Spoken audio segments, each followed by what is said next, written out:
Cassie Cage's impressive victory over Shinnok led Raiden to give her a new important task: hunting down a soul stealer. Cassie did not have to be told that the suspect could be a resurrected Shang Tsung. Having tracked him from the site of his last known assault, Cassie confronted the withered old man. He fought desperately but was ultimately defeated. As the old man lay dying before her, Cassie asked his name. With a mixture of sadness and relief, he whispered, "Shujinko."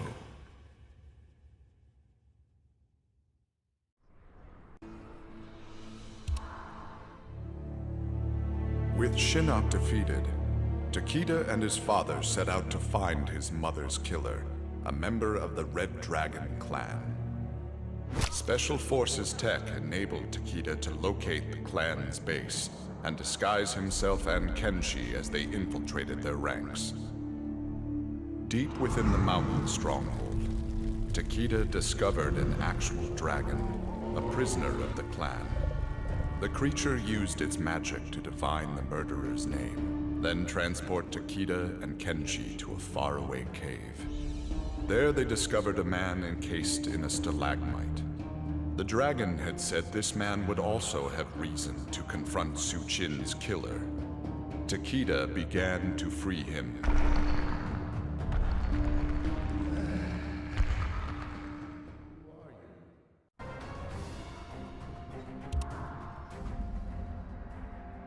Devora's ultimate plan was not to destroy Shinnok, but to enslave him.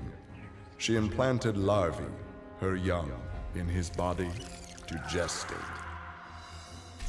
Having consumed the godlike power of their immortal host, Devora's offspring were unlike any Kaitin ever born. As they matured, they spread like locusts throughout the realms. Her army of Kaitin super drones brought glory to Devora, their beloved queen, and destruction to all.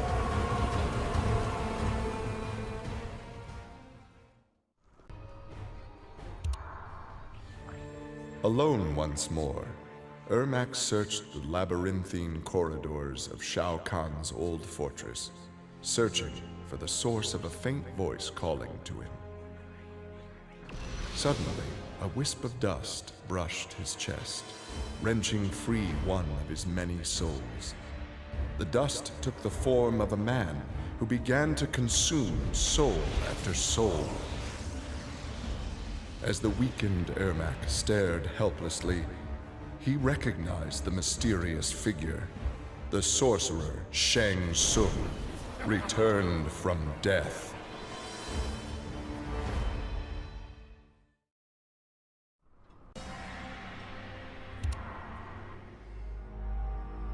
Nearly 150 years ago, Erron Black had been hired by Shang Tsung to assassinate an Earthrealm warrior.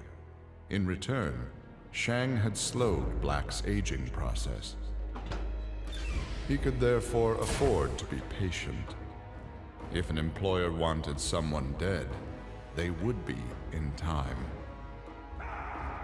A team of young Earthrealm warriors had caused Erron Black's current employer, Kotal Khan, much inconvenience. With the patience of a viper, Black eliminated them all.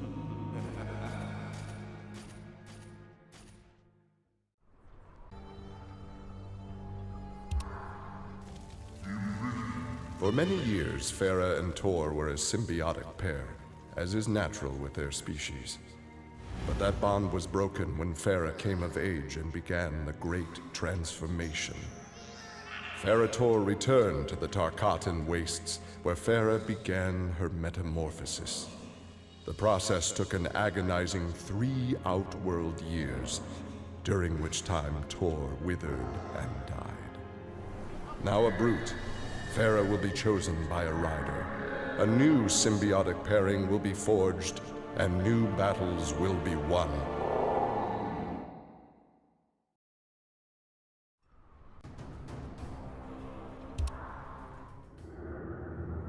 The Shokan had become outcasts for refusing to aid either side in the Outworld Civil War. With the conflict over, Prince Goro decided to re-enter the political landscape. Kotal Khan's armies were weak from years of battle. Melina's rebels were scattered. It was an easy matter for the Shokan to seize control. The newly crowned Emperor Goro had his rivals exterminated. No Ashtek, Kaitin, Edenian, or Tarkatan would usurp his throne.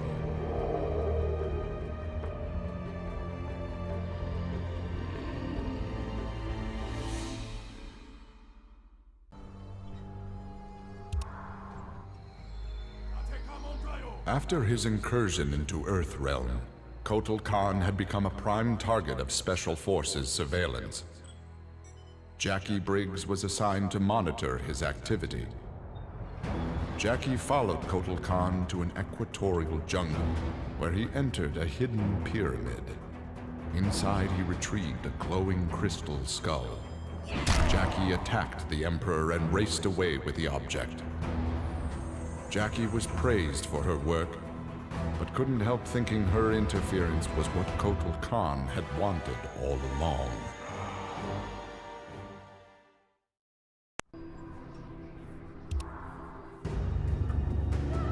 Like Scorpion, Jason Voorhees was a revenant. A vengeful spirit returned to life. Hundreds had fallen victim to his bloodlust. Liu Kang, now ruler of the Netherrealm, took notice. An immortal killer like Jason would be useful in his plans for conquest. He drew Jason into the Netherrealm and offered him an endless bounty of slaughter in return for his allegiance. Jason's simple reply was to destroy Liu Kang.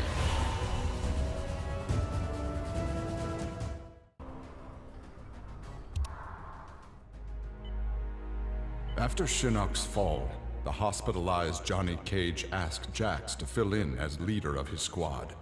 Jax agreed. It was a chance to spend time with and protect Jackie. Boarding their transport after a routine mission, Jax's greatest fears were realized as the mercenary Aaron Black sprung from the cargo bay and fired on the young heroes.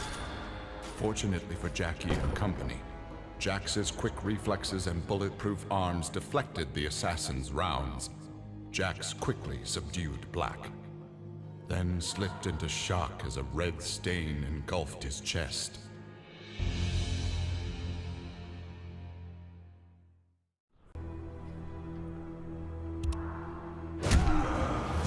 Johnny Cage's life had turned out to be stranger than any science fiction film, but he knew the final scene was approaching. With Raiden's direction, Johnny was able to sail to Shang Tsung's abandoned island fortress, where his adventure had begun, to contemplate his future. Amid the rubble, Johnny found an ancient tome. Its pages revealed that Shang Tsung had unraveled the secret to Edenian long life. Johnny Cage's retirement would have to wait.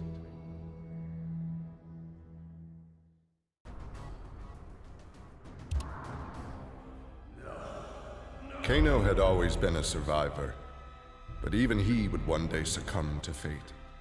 His ideals of ruthless terror would die with him, unless he could pass on his methods to a new generation.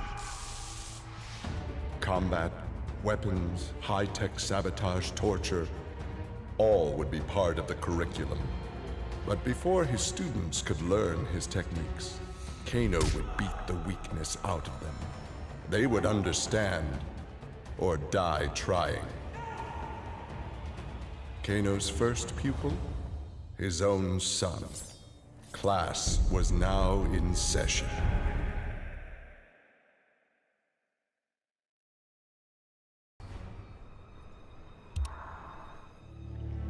Having defeated Shinnok, Kenshi joined Takeda on his quest to avenge his mother Su-Chin's murder.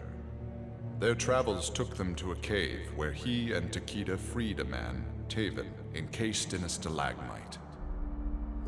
Kenshi told Taven that his brother, Dagon, was the founder of the Red Dragon Assassin Clan.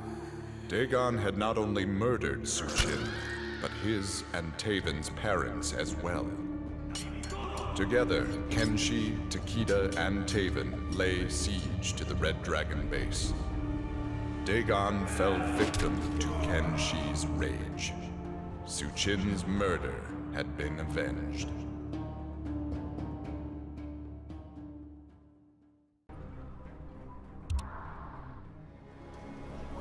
Kitana found herself walking the streets of a magnificent, shining city. This was Edenia, a realm freed from Outworld, and Kitana was its beautiful queen. This was the timeline unaltered by Raiden. Earthrealm had been destroyed by Shao Kahn, but Kitana had survived Armageddon and united the other realms to destroy him. Long-lasting peace was the result.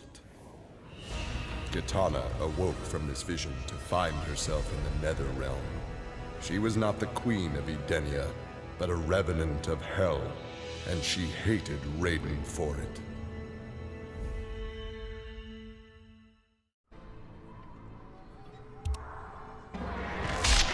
Kotal Khan returned to Outworld determined to rebuild his forces. But Raiden defeated him in a surprise attack and claimed dominion over Outworld. Desperate, the Emperor called upon the Elder Gods to aid in preserving his sovereignty. They granted his request, invoking the most sacred of contests. Now, once every decade, Kotal Khan must enlist his greatest defenders to face Raiden's challengers in Mortal Kombat.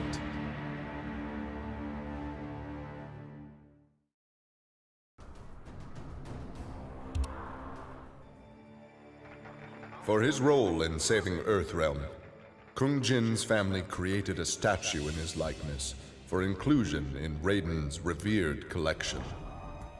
But Kung Jin's thoughts were with one no longer accepted by his family, Kung Lao. Kung Jin set out to locate his cousin and found him in the Nether Realm. Raiden believed Kung Lao's tortured soul was forever trapped without Quan Chi's magic to free him. But Kung Jin knew the Shaolin were stronger than any sorcerer's spell. He vowed to help Kung Lao fight off the evil that had remade him.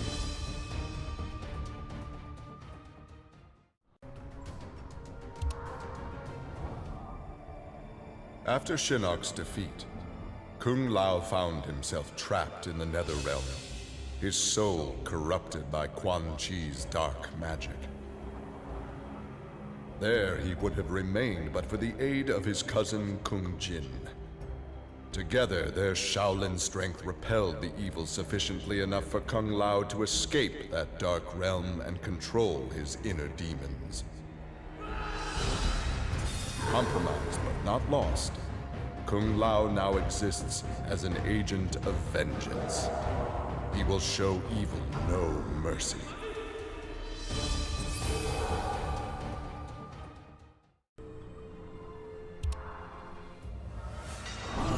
With Shinnok defeated, Liu Kang explored the Nether Realm, a world that, without Shinnok's controlling power, had descended into chaos. Liu Kang was no sorcerer or elder god, but his fighting skill was more than enough to beat Netherrealm's demons into submission. Liu Kang realized that Netherrealm was his for the taking, and that ruling appealed to him. He would assume Shinnok's throne and ponder the conquering of other realms.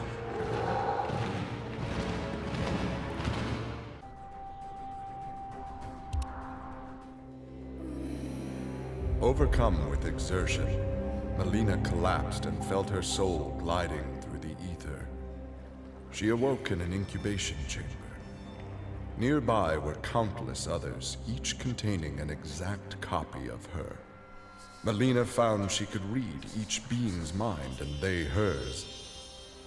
They quickly realized the benefit of so many fierce warriors sharing one mind. As they plotted revenge on their enemies, the architect of the Mileena's awakening laughed quietly.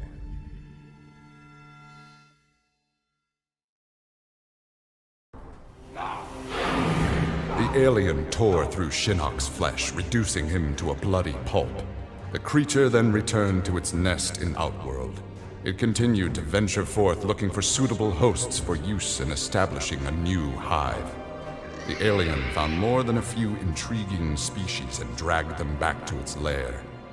Once a queen had been spawned, the alien's new hive multiplied quickly and spread unchecked throughout the realm.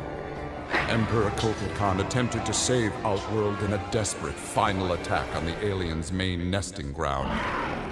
The attack failed. Outworld belonged to the aliens. Having learned that Outworld was now protected by the Mortal Kombat Tournament, Bo' Rai Cho returned to defend his homeworld.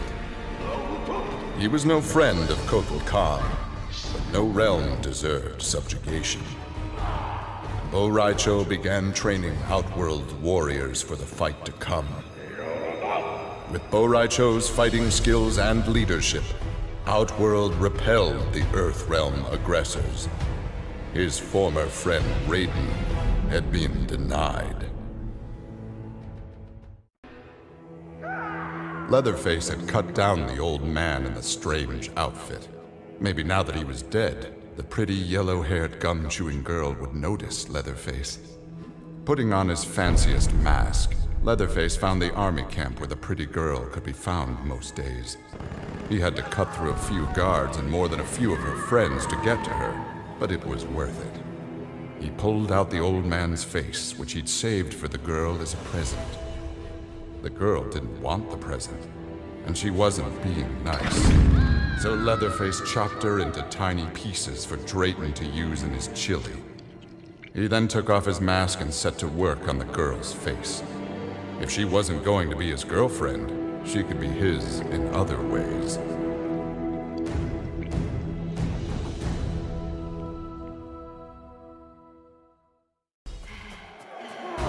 With Melina executed, Tanya's dreams of a free Edenia seemed dead as well. She and the other rebels were fugitives from Kotal Khan's justice.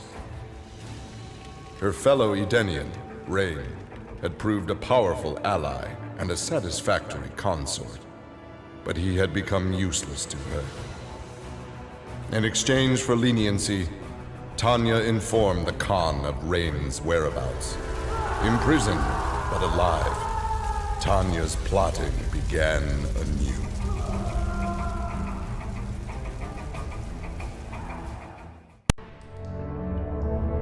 Standing over Shinnok, Tremor reveled in his power. Much had changed since the Black Dragon's excursion to the Dream Realm. Kano had sent Tremor's team there to retrieve a psych bomb to be used in Kano's theft of Shinnok's amulet. Exposure to that realm had increased Tremor's power and expanded his mind. He would evolve into an earth elemental, a demigod whose power would rival that of Raiden and Fujin.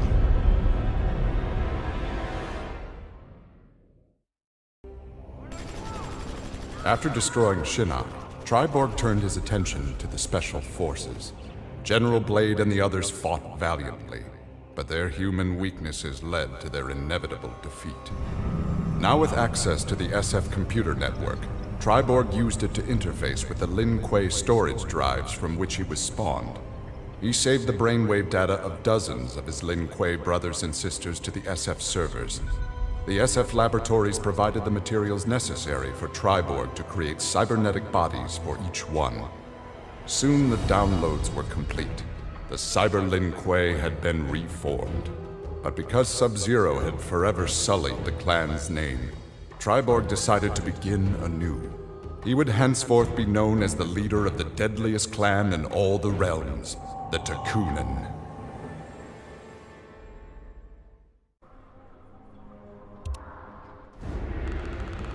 This world called Earth produced many worthy opponents, which made for excellent sport. Some possessed a power previously unknown to the Predator's race, sorcery. The Predator sought to harness this new power for use in his conquests. He analyzed a trophy from a recent battle and eventually discovered its secrets. With the power of sorcery, the Predator was unstoppable and decimated whole worlds single-handedly. He had become the apex predator.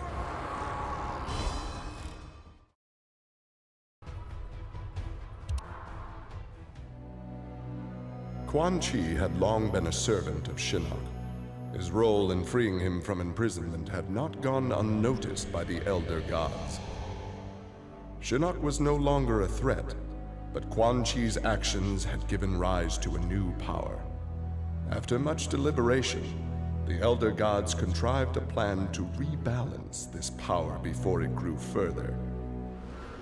Free will was burned from Quan Chi's soul and replaced with a single directive. He must kill Raiden.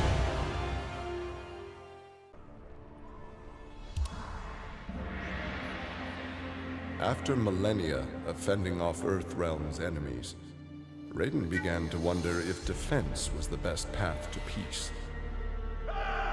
In a change of tactics, Raiden and the Shirai Ryu attacked Kotal Khan's armies before they could rebuild.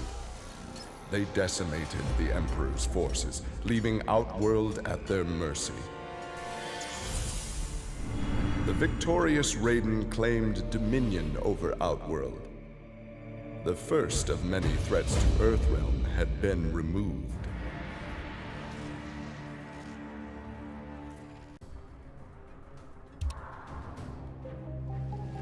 After Shinnok's defeat, Reptile was ordered to Earthrealm by Kotal Khan to assess the damage.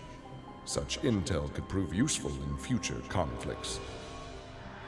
Stumbling upon a collapsed cavern, exposed during the crisis, Reptile was shocked to see raptors emerging from within. Unlike the rest of his race, these raptors had never left Earthrealm for the doomed realm of Zaterra, and thus had remained safe and hidden.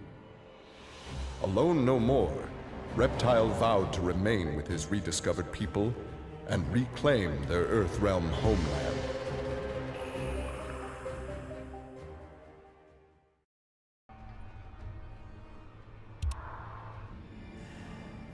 Remorse for his role in resurrecting Shinnok weighed heavily upon Scorpion's soul. His desire for vengeance had brought Earthrealm to the brink of destruction. Scorpion offered to perform harakiri to atone for his offense. But Raiden suggested a more productive alternative. Instead of death, Raiden sentenced Scorpion to life. He imbued Scorpion with a small portion of the Jinsei's power, linking him to Earthrealm's essence. Scorpion and his Shirai Ryu clan would protect the Jinsei and Earthrealm forever.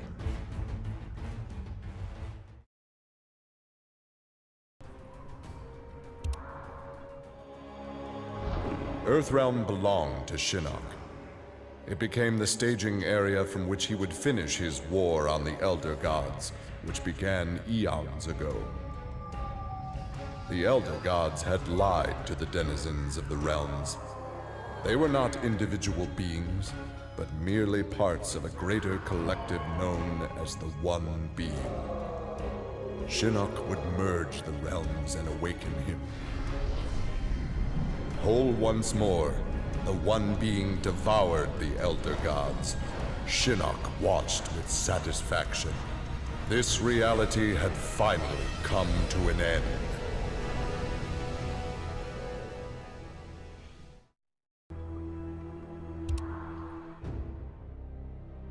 Exhausted by her ordeals, Sonya slipped into a deep sleep and began to dream.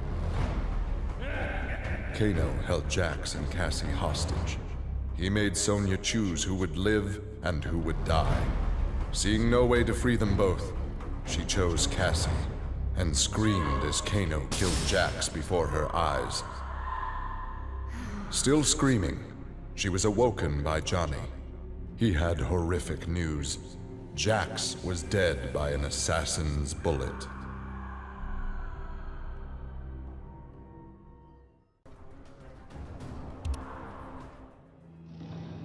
Grandmaster Sub-Zero knew his Lin Kuei clan would need more than martial arts to stave off future threats to Earthrealm.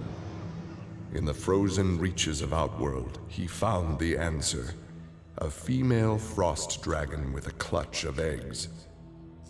With his ability to freeze, Sub-Zero hatched the Dragonlings. They accepted their Lin Kuei masters and their training as combat mounts. With a force of dragon riders, the Lin Kuei's ferocity became legend. None dared risk conflict with Earthrealm,